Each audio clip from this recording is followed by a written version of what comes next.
the things that I think we could talk about here that you need for your digital twin are not exactly the same as what commercial PDM systems and PLM systems do. Usually those systems do more, right? But so let's talk about the key things that you need to have. Well, you need to have your files stored, right?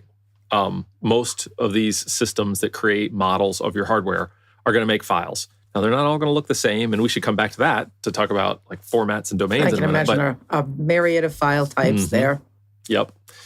But by and large, it's going to be files you need to manage. Even the systems that are starting to think about managing these models in databases, the database is still a file somewhere. So anyway, so you need to manage files. You need to also manage versions of those files. I mentioned that a second ago. When we got to this digital world, suddenly it's much easier to change than paper, right? You're just flipping some bits and electricity.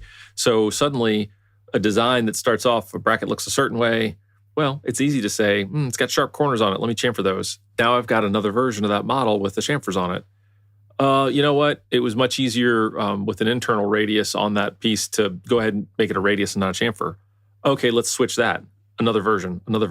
You get the idea. We keep making new versions of these pieces of hardware, and that's the way things evolve, right? And I think you mentioned it earlier, software probably changes faster, but hardware still changes, and people are still changing and evolving their hardware parts of their product.